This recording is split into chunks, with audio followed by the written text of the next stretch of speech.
नमस्कार, मैं सुनील आप सभी का एजुकेशन प्रभाव यूट्यूब चैनल पर हार्दिक स्वागत करता हूं। आज मैं फिर से उपस्थित हूं जिसमें कि मनोविश्लेषणवाद को लेकर के, क्योंकि ये बहुत ज़्यादा महत्वपूर्ण है, इसीलिए मैंने इसको टुकड़े टुकड़े में बांट करके मैंने पढ़ाना चालू किया। हालांकि अगर आप कहेंगे तो हम एक ही में आपको सारा पढ़ा देंगे, लेकिन इसको मैंने खंडों में बांट दिया है। क्यों? क्योंकि ये बहुत ज़्यादा इंपॉर्टेंट है। इससे पहले मैंने आपको संरचनात्मक मॉडल पढ़ाया था, इसके पहले मैंने आपको आकारात्मक मॉडल पढ़ाया था। आज हम व्यक्तित्व का गतिकी मॉडल, जिसको कि हम डायनेमिक्स ऑफ पर्सनालिटी कहते हैं, उसको हम पढ़ेंगे।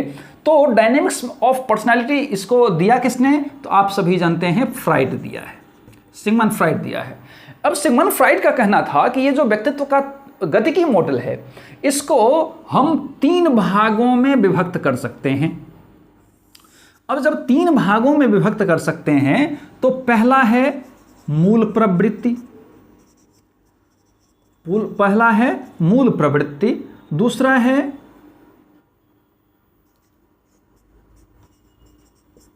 दुश्चिंता और तीसरा है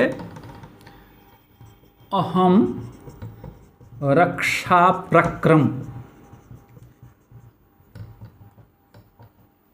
अहम रक्षा प्रक्रम अगर नहीं दिख रहा हो तो मेरी बातों को गौर से सुनिए। तो पहला है मूल प्रवृत्ति, दूसरा है दुश्चिंता और तीसरा है अहम रक्षा प्रक्रम। अब ये इन्होंने जो 3 भागों को इसकी गतिकी मॉडल को बांटा है व्यक्तित्व का, उसमें मूल प्रवृत्ति दरअसल क्या है? तो मूल प्रवृत्ति वह प्रवृत्ति है जो कि आपका शारीरिक इच्छा को पूर्ण करने की जो एक शक्ति है या इच्छा है, वही क्या है? मूल प्रवृत्ति है। अब हम बताएंगे उसको, लेकिन पहले हम ये समझ लेते हैं कि इन्होंने 2 प्रकार की, इसमें जो मूल प्रवृत्ति है उसमें 2 प्रकार की ऊर्जा का इन्होंने उल्लेख किया है। 2 प्रकार की ऊर्जा का इन्होंने उल्लेख किया है। ऊर्जा का इन्होंने 2 प्रकार किया है। एक पहला प्रकार किया है दैहिक ऊर्जा और दूसरा क्या है? मनोवैज्ञानिक ऊर्जा।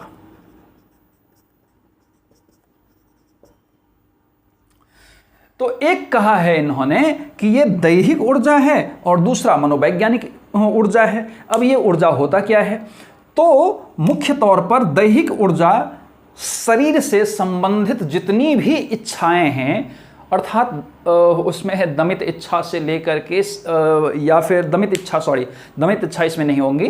अर्थात चाहे हम जो भी दैहिक शारीरिक रूप से जो भी बहुत ज़्यादा इम्पोर्टेंट है, चाहे वो मलमूत्र की इच्छा हो, चाहे यौन की इच्छा हो, चाहे नहाने की इच्छा हो, चाहे खाने की इच्छा हो, या मतलब शरीर से संबंधित जितनी भी इच्छाएं होती हैं, अर्थात उसको पूरा करने की जो ऊर्जा होती है उसको हम दैहिक ऊर्जा में कन्वर्ट किए हैं। और मनोवैज्ञानिक ऊर्जा को इन्होंने कहा है कि जो भी हम क्या करते हैं कि जिस भी ऊर्जा को हम अपने रक्षा तंत्र अर्थात हम मनोमस्तिष्क से जो भी चाहते हैं, जो भी करना चाहते हैं, चाहे वो उथल हो पुथल हो, जो भी जैसा भी हो, उन सारी चीज़ों को क्या होता है? वो मनोवैज्ञानिक ऊर्जा होती है।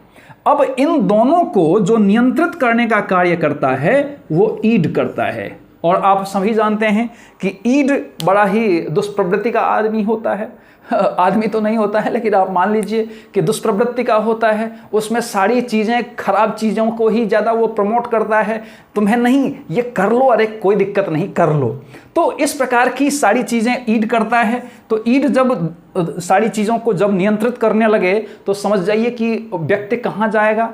अर्थात जब ईड बहुत ज़्यादा भारी पड़ जाता है तो हम क्या करते हैं कि गलत कार्य में प्रवृत्त बहुत ज़्यादा हो जाते हैं। चाहे गलत कार्य करने की इच्छा, चाहे गलत यौन इच्छा, बहुत सारे अलग अलग प्रकार की जो इच्छाएं होती हैं, जो कि एकदम आनंद के लिए, क्षणिक आनंद के लिए हम परिपूर्ति करना चाहते हैं, वही क्या है?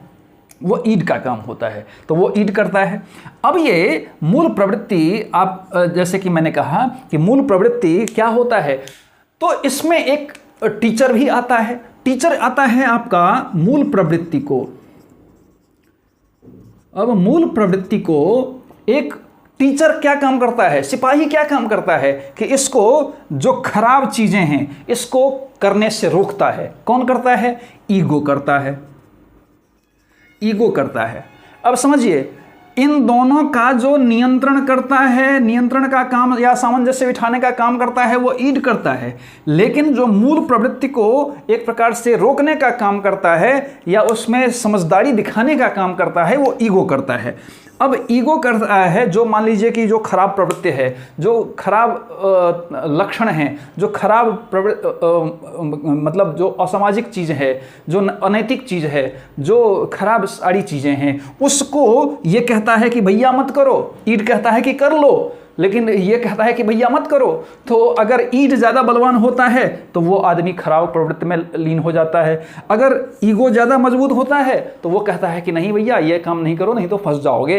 तो वो क्या करता है कि ये ईगो का काम है। तो इसमें आप देखेंगे कि मूल प्रवृत्ति को एक प्रकार से आंतरिक प्रणोद भी कहा गया है। क्या कहा गया है? आंतरिक प्रणोद कहा गया है, आंतरिक प्रणोद भी कहा गया है। अर्थात ये हमारे अंतर मन को क्या व्यवस्थित किस प्रकार से करता है, वो अच्छा करता है नहीं करता है, ये दोनों, जिसका मजबूत ये होगा वो खराब प्रवृत्ति में जाएगा, जिसका मजबूत ईगो होगा वो अच्छी प्रवृत्ति में जाएगा। तो यही मेन करता है। अब मूल प्रवृत्ति के प्रकार इन्होंने बताया है। तो मूल प्रवृत्ति का जो प्रकार इन्होंने बताया है उसमें जीवन मूल प्रवृत्ति एक है, जीवन मूल प्रवृत्ति, और इसका जो दूसरा प्रकार है वो मृत्यु मूल प्रवृत्ति। अब ये जो दो प्रकार के इन्होंने बताया है, जीवन मूल प्रवृत्ति और मृत्यु मूल प्रवृत्ति। इन्होंने जीवन मूल प्रवृत्ति को इन्होंने इरोस कहा है, इरोस कहा है, और मृत्यु मूल प्रवृत्ति को इन्होंने थेनाटोस कहा है, थेनाटोस कहा है। अब होता क्या है, और इतना ही नहीं, इस जीवन मूल प्रवृत्ति के अंतर्गत लिबिडो भी आता है, बहुत बार पूछा गया है।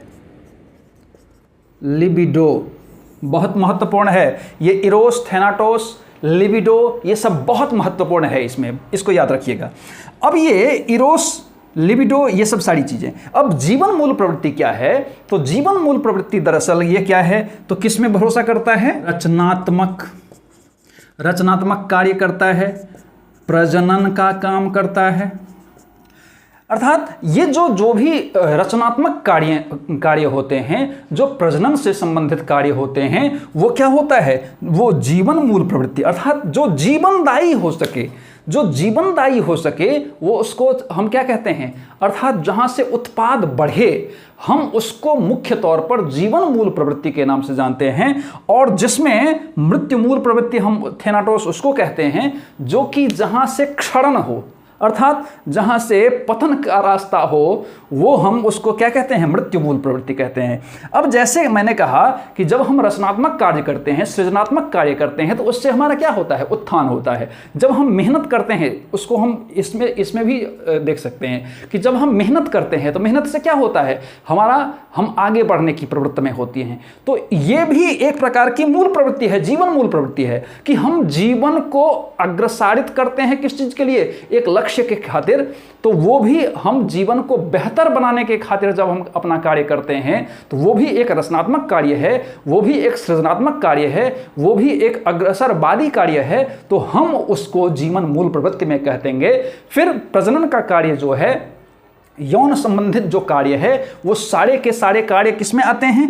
तो रचनात्मक या प्रजनन काल में आते हैं। और समझिए इस बात को कि जो कामुक मूल प्रवृत्ति है, जो काम से संबंधित मूल प्रवृत्ति है, जो कि बहुत जरूरी भी है, तो वो जो यौन इच्छा कह सकते हैं या कामुक इच्छा कह सकते हैं, उन्होंने इस कामुक इच्छा को लिबिडो कहा है।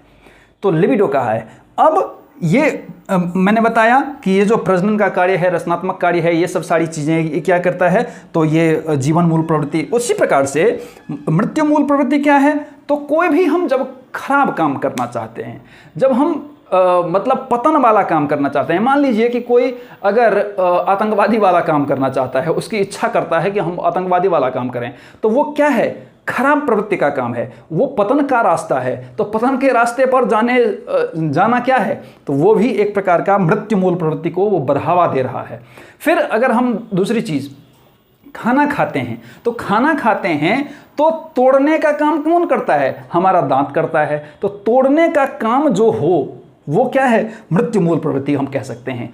तोड़ना, चबाना, कोई आत्महत्या करना चाहता है, कोई आत्महत्या कर लेता है, कोई मतलब उस तरफ बढ़ने की कोशिश करता है, चिंता करता है, बेवजह बहुत सारी चिंताएं करता है। ये सब सारी चीज़ें क्या हैं, तो ये मृत्यु मूल प्रवृत्ति में एक गाना है ना, चिंता ता चिता चिता। तो ये जो भी चिंता है, चिंता से संबंधित जब हम करते हैं तो वो सारी चीज़ें क्या होगी, मृत्यु मूल प्रवृत्ति में आएंगी।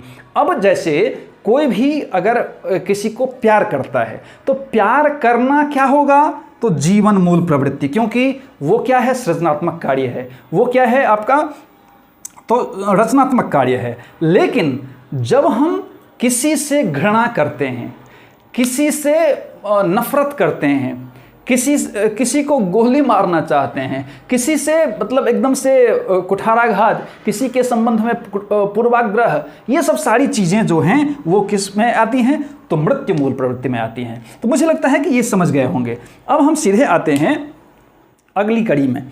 तो अगली कड़ी में जब हम आते हैं, इसको मिटा देते हैं पहले, तो आता है आपका दुश्चिंता।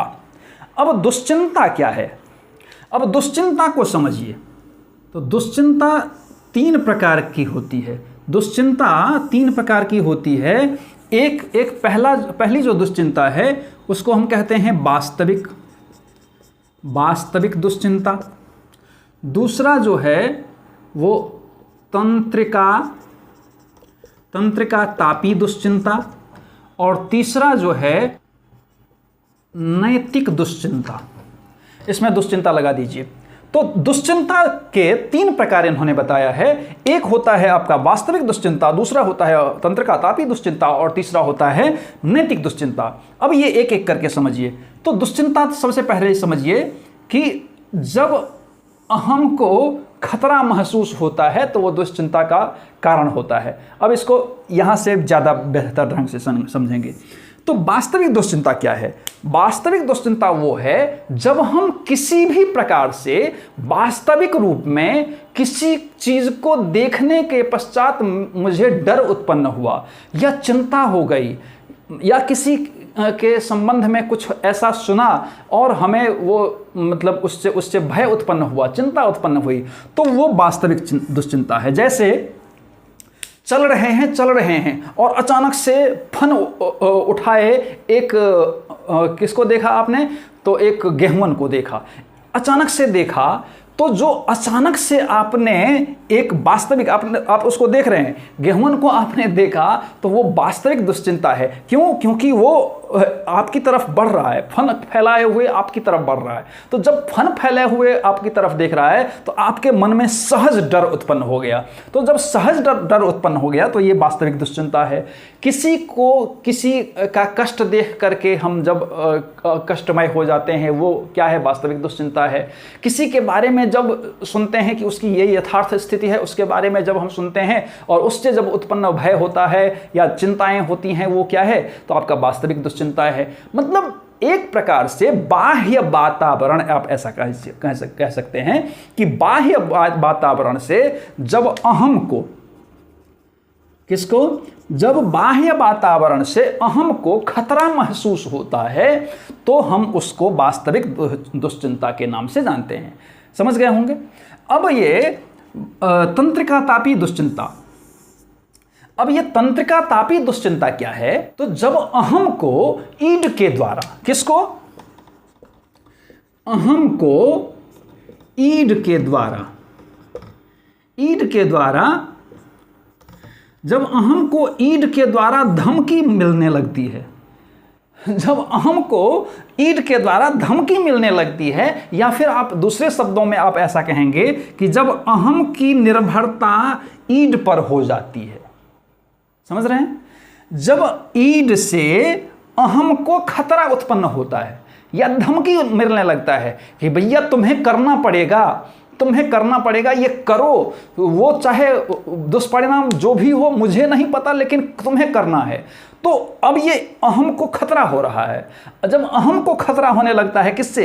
ईड से। या फिर ऐसी परिस्थितियां उत्पन्न हो जाती हैं जब अहम को बिल्कुल ईड पर एकदम से आरूढ़ होना पड़ता है या उसकी बैसाखी का सहारा लेना पड़ता है, तो वो तंत्रिका तापी दुश्चिंता होती है। जैसे मान लीजिए कि कहीं पर कोई जा रहा है, अब कहीं पर कोई जा रहा है और उसने अपने एक पुराने शत्रु को देखा।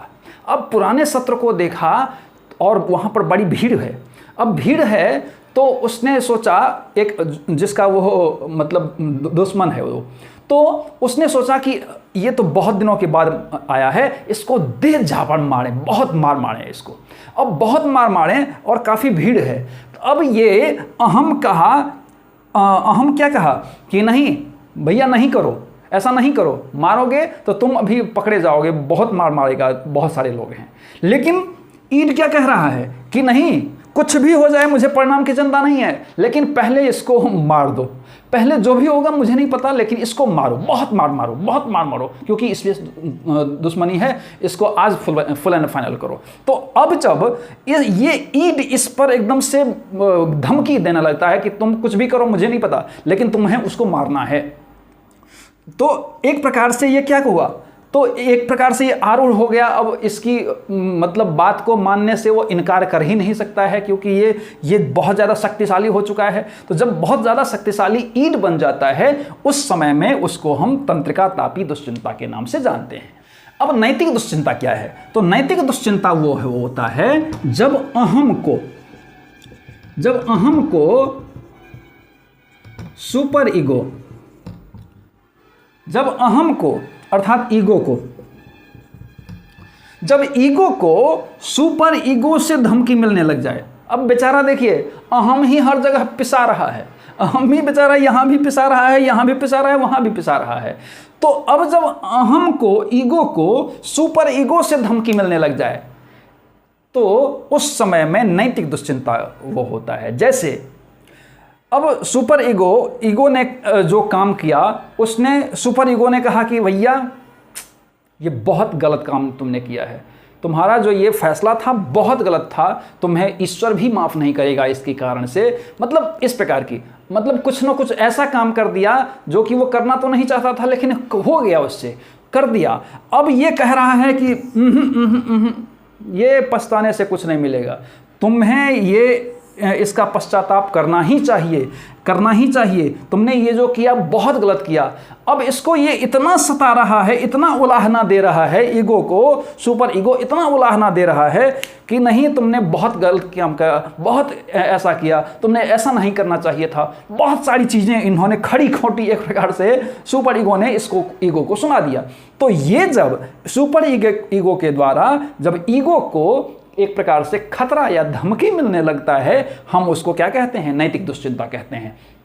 अर्थात तुम्हें ऐसा नहीं करना चाहिए था, मतलब चाहिए वाली स्थिति में, दार्शनिक प्रवृत्ति में जाइए, तो उस समय में जब हम ऐसा करने लगते हैं तो वो नैतिक दुश्चिंता के नाम से हम इसको जानते हैं।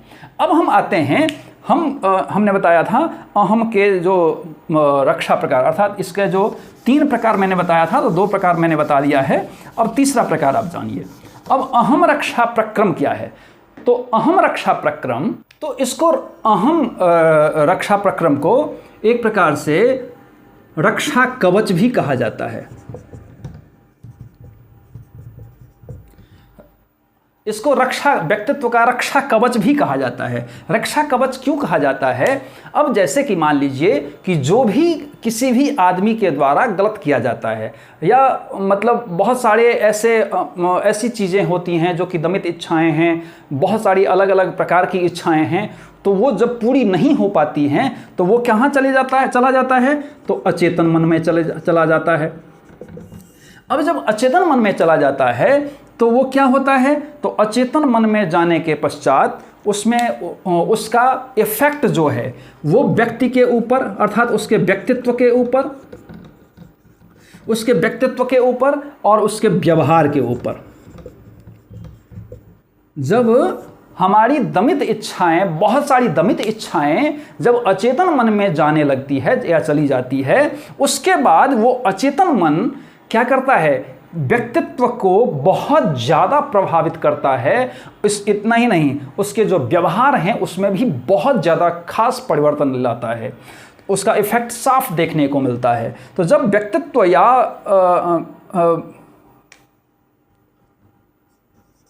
व्यक्तित्व या उसके व्यवहार पर जब वो चीज़ झलकने लगता है, तो झलकने के पश्चात क्या करता है, तो ये सारी चीज़ें इन चीज़ों में अचेतन मन के उसके व्यवहार में दिखने लगता है। अब जब व्यवहार में दिखने लगता है तो कुछ दुश्चिंताएं प्रवृत्त होती है, कुछ जो दुश्चिंताएं हैं वो प्रकट होती है। जब दुश्चिंताएं प्रकट होती हैं कि उसका व्यवहार अलग अलग प्रकार से होने लगा, तो कुछ दुश्चिंताएं पैदा होती हैं। अब उन दुश्चिंताओं को की रक्षा के लिए, समझिए इस बात को, जब हमारे व्यवहार कहीं ना कहीं खराब प्रवृत्ति की ओर जाने लगता है, किसके कारण से, अचेतन मन में जो दमित इच्छाएं हैं उसके कारण से, जब हमारा व्यक्तित्व या हमारा व्यवहार जब प्रभावित होने लगता है, या ऐसा कह सकते हैं कि दुष्प्रभावित होने लगता है, तो हमारा जो रक्षा कवच है, अहम प्रकार है, अहम रक्षा प्रक्रम है, वो क्या करता है कि वो सजग हो जाता है, वो एक्टिव हो जाता है, और एक्टिव हो जाता है और वो रक्षा का कार्य करता है। अर्थात कैसा, तो अगर मान लीजिए कि कोई परीक्षा दे रहा है और परीक्षा में बहुत सारे लड़के ने चोरी किया, मैंने भी चोरी कर ली। अब मैंने भी चोरी कर ली तो क्या हुआ, हमारे व्यवहार में वो क्या हुआ, दिखा। अब दिखा तो रक्षा कवच, अहम रक्षा प्रक्रम जो है वो क्या कहेगा, अरे कोई बात नहीं भाई, तुम अकेले थोड़े हो कि जो कि चोरी किया है तुमने, बहुत सारे ऐसे लड़के हैं, बहुत सारी ऐसी लड़कियां हैं जो कि चोरी किया है, तो तुमने कर लिया तो कौन बड़ी तीर मार लिया, अरे कोई दिक्कत नहीं, कोई बड़ी बात नहीं है, ऐसा ही सब लोग होते हैं। मतलब इस प्रकार के वो जो हम लोग क्या करते हैं, एक बहाने जो बहाना बनाते हैं कि अरे ऐसा हो गया इसलिए मेरा सिलेक्शन नहीं हुआ, ऐसा होता तो हम तो ऐसा कर लेते, हम ऐसे थे, इसमें ये हो गया, इसके कारण से मुझे ये नहीं मिला, इसके कारण से मुझे नौकरी नहीं मिली, इसके कारण से मुझे सीटेट नहीं मिला, इसके कारण से मुझे यूजीसी नेट नहीं मिला, इसके कारण से मुझे नौकरी नहीं, बहुत सारे अलग अलग प्रकार। अर्थात कायरता अपनी, लेकिन आप एक्सक्यूज किसी और पर थोपने जा रहे हो। तो वही एक प्रकार से थोपने का काम जो है वो क्या करता है, रक्षा कवच करता है। अब ये मत समझिए कि केवल रक्षा कवच, अर्थात हमारा मैकेनिज्म होता है। तो मैकेनिज्म जब होता है तो मैकेनिज्म क्या करता है, रक्षा करता है। अर्थात जब हम ऐसा केवल इस मामले में नहीं समझिए, बल्कि जब खराब व्यवहार होने लगता है तो हमारा अहम रक्षा प्रक्रम क्या करता है कि अरे भाई तुम ऐसा गलत कर रहे हो, तुम थोड़ा ठीक हो जाओ। तो थोड़ा ठीक हो जाने पर क्या होगा, तो तुम और भी अच्छे ढंग से काम करने लगोगे। जैसे एक प्रकार तो हमने ये बता दिया कि अरे वही कोई बात नहीं, ऐसा सब होता है, ऐसा तुम अकेले व्यक्ति नहीं हो, एक प्रकार से तो ये कहता है। फिर दूसरा कहता है कि नहीं, गलती तो तुम्हारी है, तुमने अगर थोड़ी और मेहनत की होती तो तुम्हारी नौकरी लग गई होती, तुम्हारा सीटेट क्लियर हो चुका होता, तुम्हारा असिस्टेंट प्रोफेसर क्लियर हो चुका होता, तुम्हारा जो यूजीसी नेट है वो क्लियर हो चुका होता। लेकिन गलती तुमने की है, अब कहाँ की है इसको तो तलाशो। तो ये काम बताने वाला कौन करता है, रक्षा प्रक्रम, अहम रक्षा प्रक्रम करता है। तो मुझे लगता है कि इस वीडियो के माध्यम से आपने इन चीज़ों को बेहतर ढंग से समझा होगा। इसी प्रकार से पढ़ने के लिए आप एजुकेशन प्रभा यूट्यूब चैनल को सब्सक्राइब कीजिए, लाइक कीजिए, शेयर कीजिए, कमेंट कीजिए और साथ ही बेल आइकन को जरूर प्रेस कीजिए ताकि आपको आने वाले सभी वीडियो मिलती रहे। धन्यवाद।